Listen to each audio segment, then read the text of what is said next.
Hello everybody, welcome to MMORPG Tycoon.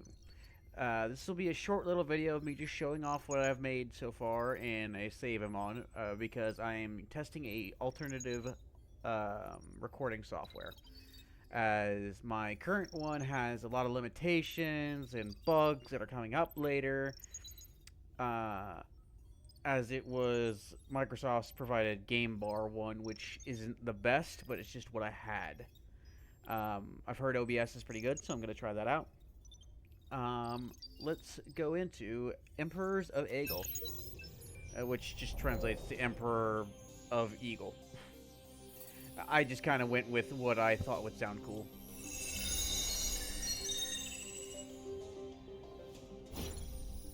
Okay, I've got 2 regions unlocked currently. We're in day 3. First thing that happens is the player spawns in via the starter gate in the starter town here. Sorry if the terrain looks weird. I don't really know how to fix that at the moment. I'll probably figure it out later, but I don't even know if I'll do a playthrough of this game. This is mainly just to test the capabilities of OBS and to see if I can't mess with it via Clipchamp. Going through the town here, we have the exit with some quest givers, blacksmith quest givers, all the basic necessities you need, except the potion shop, which is paid. As you're in the starter area and there's parties enabled, I didn't think they needed potions too, as that would just lead to the monsters getting even more slaughtered than they are. As we leave the gate here, I made a gate out of this until they add an actual gate item. That's just kind of what I've done. Outside the gate here, we have the town's respawn point. This is free, costs no gold, costs no cash, it's just there. Going further down the streets, we'll go ahead and press play. We can have the players all moving about while we chat. Going down the road here, we have the inn, or rather a secondary inn, which is a paid inn next to a paid respawn point. These are both just for convenience. You're right next to a couple of hunting zones, so you can log out here, you can respawn here, and be much closer to the action than having to respawn all the way back at town and walk all this direction. Going down the road. Going down the road all the way to the lighthouse here, we have another respawn point, though this one just costs gold, so then the players can just earn it via either selling in-game loot or via quest money. Basically, if somebody wants to grind here, they can, and then if they just keep selling their loot back in town, they can use this respawn point to get back here in case they die while grinding or whatever. Nice lighthouse as a fixture landmark. And then the first enemies you encounter, the crocodiles. They're not too tough. They seem to be wiped out by the players with relative ease. As you can see here, one of our ranger players got one crocodile with relative ease there. There's also some elite ones around just to give players that want to challenge something to fight. Going back up the road here, we'll go up and around to the secondary area here of the bandit camps. Right now it's pretty sparse. A lot of the parties are coming through just wiping out any bandits that are left. They have a couple of camps in here, some decorative trees, some actual camps with 3 tents, campfire, a couple arrow targets. You know, it's pretty simple stuff. There's a couple more of the bandits over here. They're not too tough. They're pretty simple to fight. It's just when you're first going in by yourself, you might get swarmed by a couple of them, and they do have a ranged attack on a little bit of a longer cooldown, so they are a little bit of a threat. Going back up the road, we'll go this way. As we just pass by all of our players meandering down the road. Decent sized group marching down there. Keep going down the road, and we reach the 3rd monster area in the 1st level area, and that is the undead farm, or the infested farm is there. There's infested farmers around here that the players can fight for XP and I think 1 quest. It was more put in here as an afterthought for grinding, so then players who wanted to grind could come here and just grind up mobs without having to have specific quests to access it. There's just one to basically show that the area exists. Again, players are in parties, so they're getting pretty wiped out. The monsters are, I believe, occasionally there is an elite one that spawns in here. I can't remember or not. You can't really edit them until they're spawned back in. Next, we can go to the level 2 area. As you can see, we have some of the players that are migrating to the level 2 area from the level 1 area. Steadily growing. We've got 2 people who are even level 3 already, which is just amazing. This area is not finished. Neither is the starter area. I was running low on money. I was at like 18,000 when I decided, okay, I got to cut it off just so I have spare cash in case I need to adjust something drastically. Unlike the last town, the potion shop here is just cost gold. No in-game currency for it. Instead, in town, there's a little trinket shop that doesn't cost a whole lot of real-life money, but it's that. Free respawn point is always right next to the town. Taking a right here, we'll head down the road. Autosave's going as we're going. It's another bandit camp. I went with bandits as getting them up to level 2 without much issue, and bandits are just going to be everywhere, so it makes sense thematically. Again, just campfires and tents, and then occasional arrow targets or whatever, and then a little bandit tower, I guess. Further, going down this road, we have a landmark that's going to be called the Emperor's Blade. Right now it's just named the base name, but I forgot to rename it the last time I was there. And then heading down this road, we have the Spider Mangroves. This place is absolutely infested to the brim with spiders. They're not too strong. And while it looks like there's a lot of them, that's because the majority of players haven't gotten to level 2 yet, so there's not huge amounts of parties coming in here and just squashing them like in the other zones. That's the one downside to the starter zones. There's a lot of people all trying to kill mobs in the first area to not have issues. And then finally, going down the road, have a little Stonehenge thing I made here as a decorative piece. No real purpose to it, just kind of did it. Similar story with the beach. No real purpose, just did it for the sake of doing it to make it nice and decorative.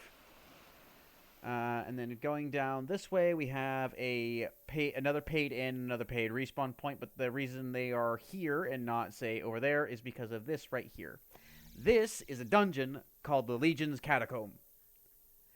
It is part of the new Dungeons feature for MMORPG. Let's head on inside, and I can show it off. This is just a basic dungeon, as it's level 2, but as you can see, they can get quite big. As we can go down the lane here. You first come out on this area here. And then basically, there's more undead farmers in here, as I figured I would just reuse the undead I already had at that point. And you fight your way down through this hallway, clearing out all the zombies. Get in here, clear out all the zombies and the elite zombie, get loot, and get the key. I figure this room is where most of the, because like I said, it's the Legion's Catacomb. This is where most of them have either emerged or remained dormant. And it explains why there's so many undead here. Once you get that key, you can come back down this hall, unlock this. Clear out these skeletons, which this is the only place they've appeared so far. Get the boss key at the end here. Get rid of all these skeletons to be able to get through. And then you encounter the Centurion. Right now his actual in-game tag is Kokim the Evil, but that will change to the Undead Centurion. Or I'll figure out some Latin name for it. His background lore is a culmination of the rage of a past legion doomed to die by their country of old. Once you defeat him, you can get his loot from behind him. I believe there's even a player group running it right now. Let's go view that. As you can see here, we have like an actual viewing mode here to... We can follow them, or we can just standard view them. Right now, they seem to be moving through the halls to take it on. While I'm here, I can explain the role of each class. The guys in the light armor in this group, the ones with the ponytails, are rangers. I know the weapons don't suggest that, but that's how the game doesn't have specified weapons, even if you set it up proper. The Rangers provide, as stated, as you expect, range support, and then the other guys that are there, little loot thing there. The other guys that are in here, like the one with the axe there, they are the warriors. Warriors hit very hard and require rage. Rage is coordinated by taking damage and dealing damage, so basically the longer they're stuck in, the more effective they'll be. The archers, they just provide support from range. Normally there'd be a paladin in these kind of groups, but apparently these guys double stack to each class. Paladins can provide buffs. Rather, paladins can self-heal and are basically the tanks of the groups. And those are the 3 classes I have set currently. There will be more classes down the line, but I just figured I'd stick with those to start with. Other than that, though, we see this party is carving their way through all the undead here. The undead only have 2 attacks at current. I'm planning to add a 3rd one at some point, but I have to think about what to actually have them have, as their first attack is a simple bite. It just attacks, it just does damage. The second attack is a spit attack that slows them down. It's effective against single targets, but against multiple targets, it doesn't really help them. Like in this instance, half the time they're fighting, there's maybe 1 enemy attacking them, so it doesn't matter as much. Like, even there, they just wiped out the elite with very little difficulty. That guy just used a potion there, I'm assuming he got pretty low.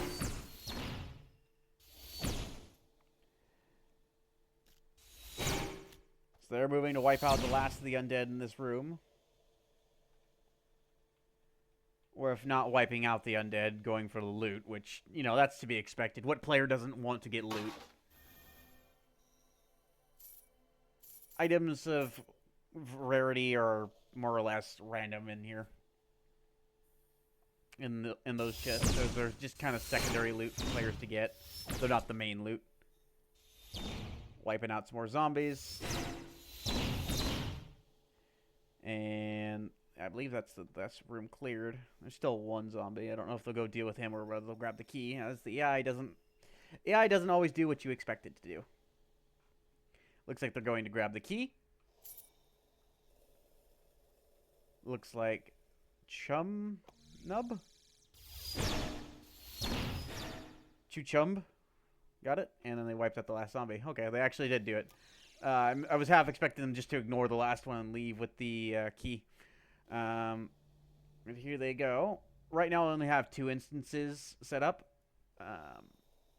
For dungeons, how it works is you set up multiple instances. Is basically, with it being instance, you have less players in there, so you have individual groups of enemies. So then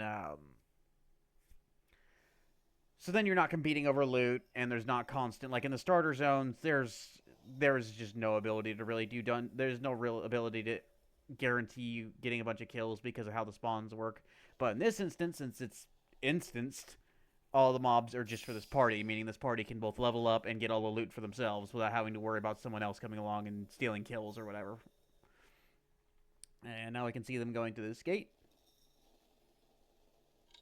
Key goes in, gate unlatches, and in they go. It's shut behind them. So now they got to move through the skeletal halls to wipe out the skeletons to get to the boss room. The skeletons I've only seen limitedly in combat, but from what I know, the basic skeletons are extremely weak. I do need to tweak them at some point.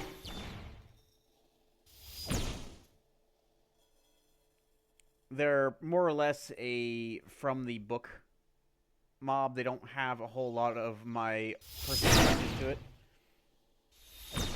And the game, when it comes up with skeleton mobs, it always thinks they have extremely low HP. So even this elite one only has like 8 health, so. Here comes the party to the little boss room here. They get the boss key. And then they got to... It seems like they're just going to fight off the enemies first. And there goes the warriors carving their way through the skeletons. Took them a little bit to take out those elite ones.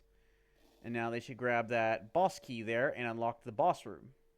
And we should be able to see the Centurion in better lighting, as you noticed when we were checking out the Undead Centurion earlier, the lighting kind of sucked for some reason, which is weird because when I first put him in, there wasn't an issue.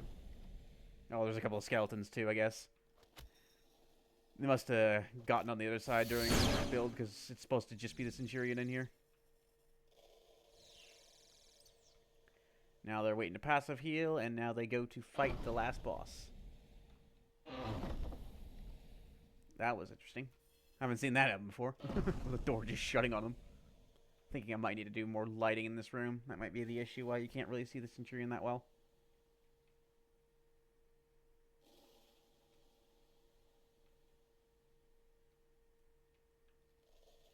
I'll probably do that in the next patch. We have another party running in another instance there. So now they're fighting the Centurion. As you can see when the...